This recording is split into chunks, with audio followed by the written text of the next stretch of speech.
literally my fourth one. First ever live, I mean, come on. I'm a noob at this. But yeah, it's Sunday. It's 2 p.m. something. I went out, so I'm gonna tell you about my day a little bit. I haven't done much. It's Sunday, so I'm chilling. I did post a video yesterday. So today I'm just gonna let myself do nothing. In the morning, I woke up and I went over to my parents' to have some breakfast. So we had breakfast while watching this movie about, it's a new one, I don't know if you guys know it, about a genie. And the main character has like short orange hair. I don't know, but it was about a genie. And then I came home, I kind of just finished one book that I read this month. Making Ideas Happen. So, overcoming the obstacles between vision and reality. And I loved this one. I honestly recommend it. It's by Scott Belsky, and he's the founder of Behance. Do you guys know what Behance is? I'm sure that you do, but if you don't, it's a social network where creative artists can share their projects and work and build a community. It's just like a social media platform, except more on the creative aspect. Very good book, you know. I recommend it. Scott Belsky, the man. So yeah, and then I went out and grabbed some coffee. By the way, I'm sure you guys know that I have a little chihuahua. Her name's Betsy, and I love her so much. She just chills around. Because I live alone, it's just nice having something to hug. She's just so cute, right? But, okay, here's a story. I get most of my books from, I got a almond milk cappuccino. So good. Love the foam on top of it.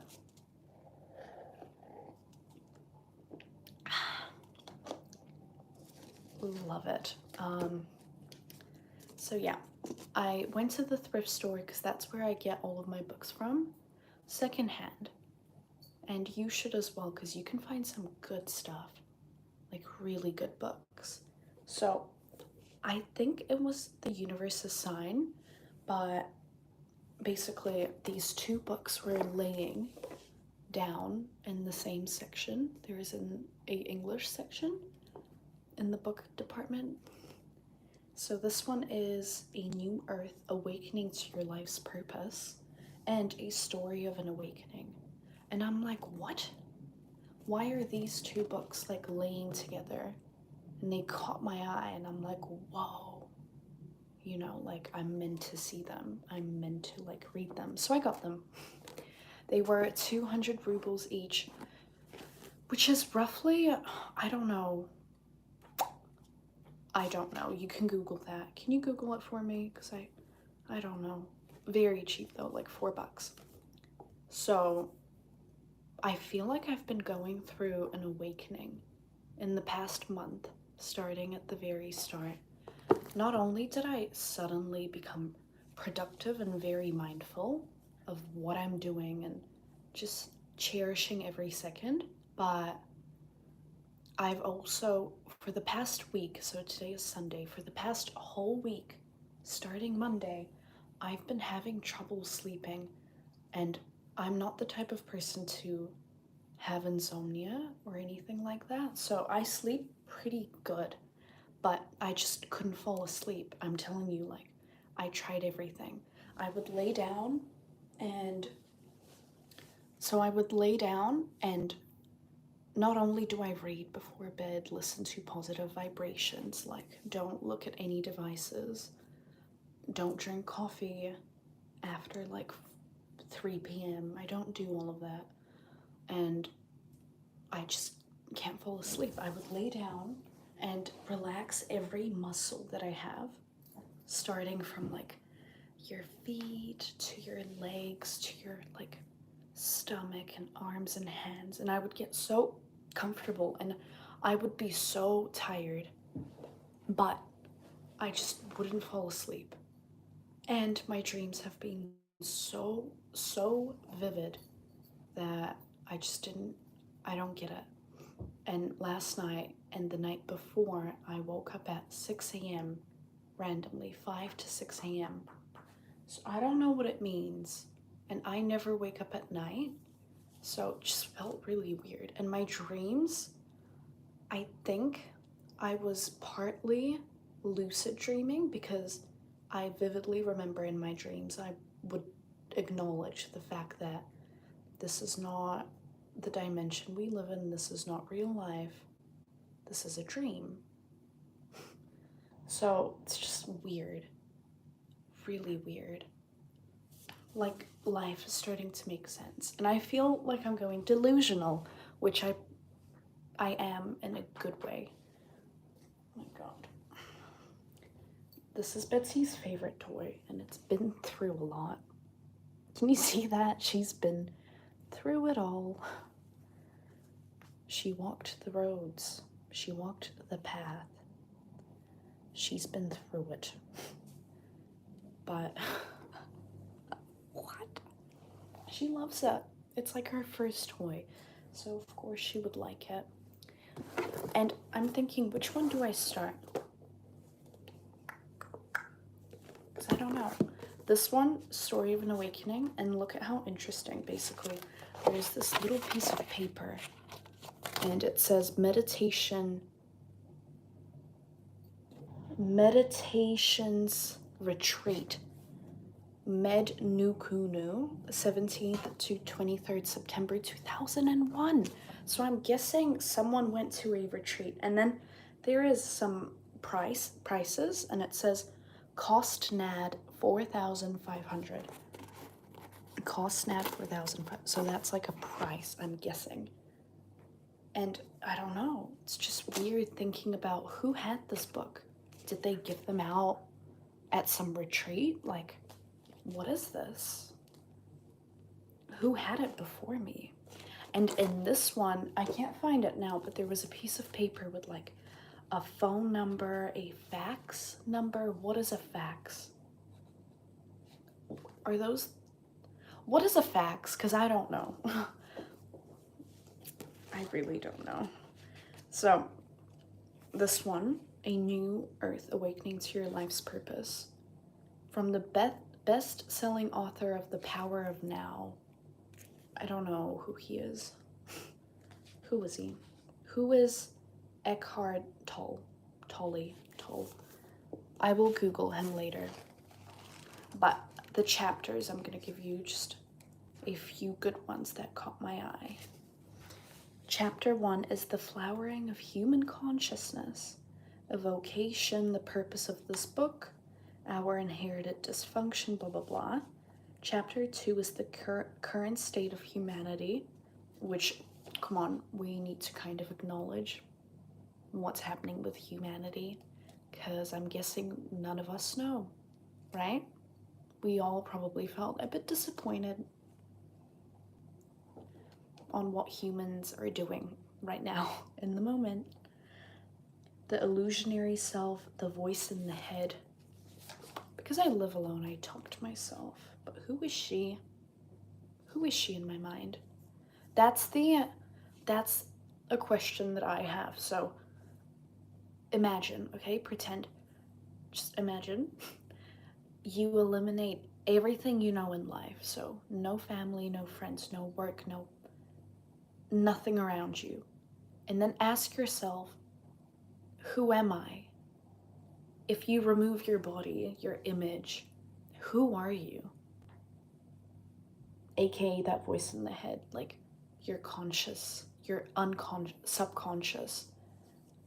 subconsciousness. Who is that? What are they? There's so many questions. that I don't know the answers to, honestly. And then there's chapter 3, which is the core of ego. You know, my ego can be pretty high. Sometimes, let me know if you feel the same, but most of the time I'm like, I'm right. Like, how can they think that way? But I've been jumping into kind of trying to understand where people are coming from, and I feel like I've always been good at it, but I can develop that attribute a bit more. You know, everyone has their own vision, their own perspective. Not their perspective on how they see me. I wonder how people see me, right? Like, who am I to them? Okay, I don't really care, but sometimes I want to know. Yeah, just the background on happiness, giving up role playing, recognizing your child, your inner child, the ego in illness, and then chapter 5, the pain body, the birth of emotions, eliminating time, the joy of being. This is so interesting. Who is the experiencer, the breath, addictions, inner body awareness, inner and outer space, lose yourself to find yourself. These are so interesting. But I think I'm gonna start this one. I don't know. This one's intriguing. It looks very old. Look, it's like yellowish. Maybe that's the style of it. Or it's been through a bit. Look at the guy. Let's see who he is. His name is Nukuno Georgian Larson. And look, the Georgian looks like it's from a crazy country because the O has a line through it. What language has that? I wonder if like these videos are flipped so you can actually read it. I hope so, but you get the point. Yeah, I broke a nail. It's okay though. Truth is like a forest. One spark burns down all our concepts about what we think reality is. Truth also burns away the most ingrown concept, the I. The I sees itself as a separated reality and everything else, the other, the world, and the divine, as something foreign.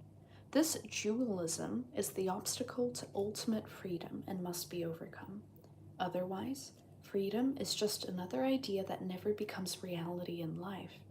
The good news is that this freedom can never be lost.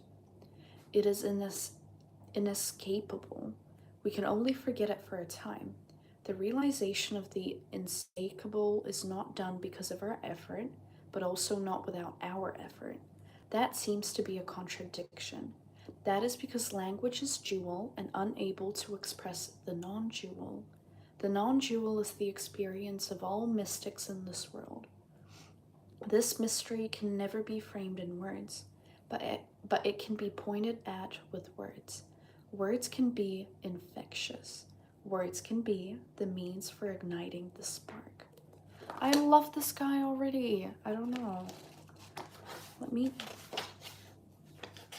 So he doesn't speak English, is not his first language, because here at the start he goes, "My special thanks to all those who read, commented, and translated the manuscript, offering their suggestions, encouragement, and support. Most of all, to Sambari for her trust in the endeavor. With deepest gratitude to Shanti Mai, Punjaji, and Osho, it is the grace flowing through them that is the true author of this book." That which you are conscious of is consciousness itself.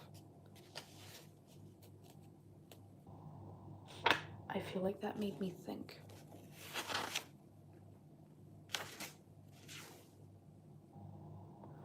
But that's a deep saying, isn't it?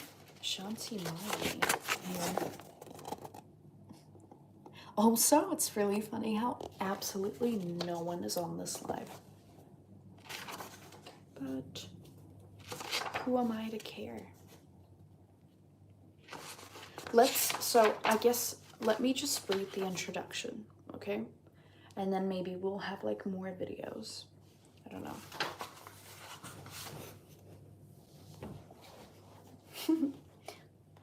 Truth is one. It is so direct, so immediate, and so simple that we keep on missing it because we are it.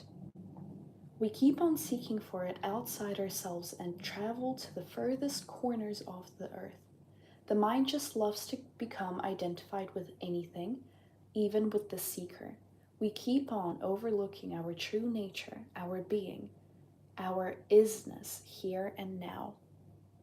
When no stone is left unturned and the longing to be free becomes a consuming fire burning everything, grace may descend and show us that we simply have been asleep dreaming of suffering and separation. We are free. We have always been free. We are the peace we're looking for. We are the love we are seeking. There is no I and no you, no separation. What a relief. But how to recognize this? How to remember? How to abide in this knowing? Someone who has realized this can be of tremendous help. Nukunu's book is a beautiful wake-up call for the new friends on the path to self-realization, which is all of us. All of us. It is a powerful encouragement and loving reminder for the old seekers who have heard truth 1,000 times.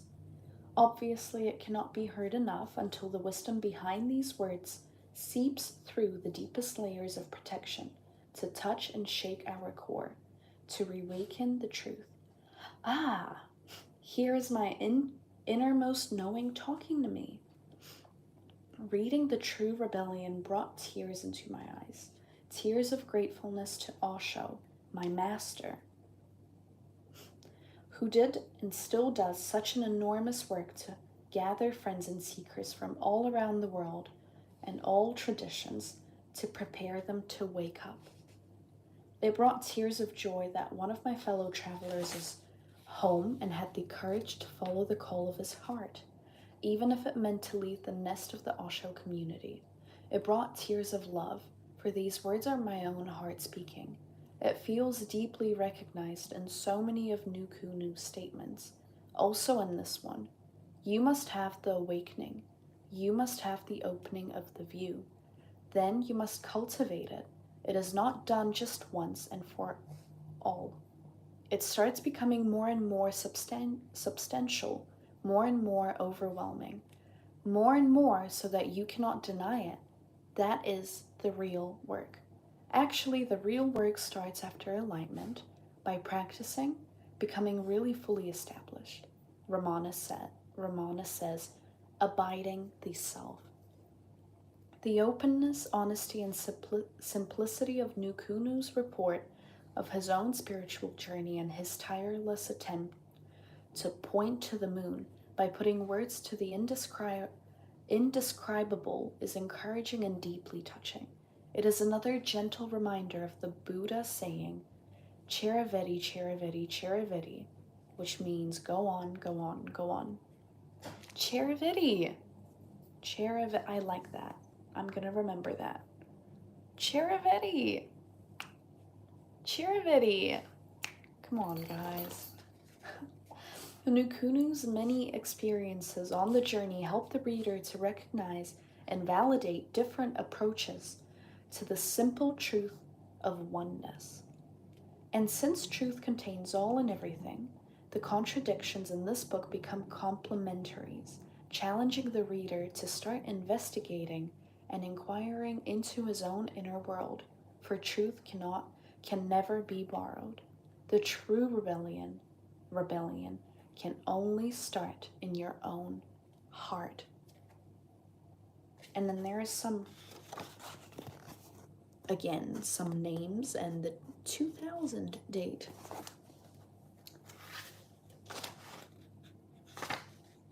Author's introduction. And then I think I'll leave it at that. is that then there's chapter 1. Just so exciting. Okay, the title, The True Rebellion, refers to the actual rebellion that must take place with the concept of I.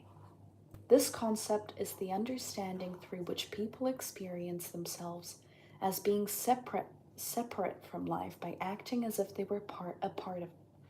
Oh my god, hold up. This concept is the understanding through which people experience themselves as being separate from life by acting as if they were apart from it. Some even fight against it. The I supposes this separation, which is a thorn in the flesh. By separation, we divide life, which in truth is one, into single entities, and thereby arise loneliness, comparisons, jealousy, anger, competition, revenge, and ultimately war. This book goes through some of the conditions which are deciding factors to living identified with the idea of I, and what keeps us from looking deeper within ourselves. It points out what hinders us from establishing more permanence with our inner clarity. It helps the reader to distinguish between different paths: spiritual therapy, meditation, inquiring who am I, love, and the master discipline relationship. It tells about the aim of it all, the peace, clarity, and trust which we all fundamentally are.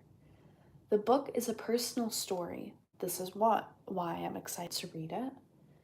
Is a personal story of an awakening, as well as an invitation to the reader to identify and value their own experiences. Everyone has experiences of clarity, shorter or longer lasting experiences of I-lessness. That which we in truth are behind all the facades and imaginings is so plain and simple that it often drowns in all the words and concepts referring to it. Words like self-realization, our true nature, the self, the divine, enlightenment, etc. Our fingers pointing to the moon, but not the moon itself. This book is an invitation to the reader, which is going to be all of us, to see beyond the fingers.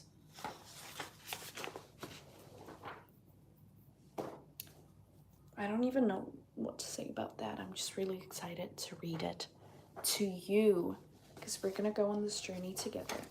It's not a long book at all. To me, this isn't long. See? And the pages are quite thick. Like me. Maybe not. But thank you for watching. Make sure to just watch my videos if you have time, which you do. But I'm just gonna go and maybe make myself a snack. Also, I bought some food like sour cream, a dessert, and I didn't put it in the fridge yet, which I probably should do right now. If you're going to bed, then good night. Have a lovely, lovely sleep. I love you so much. I'll see you guys in my next little episode. Let Betsy say bye to you. Say bye.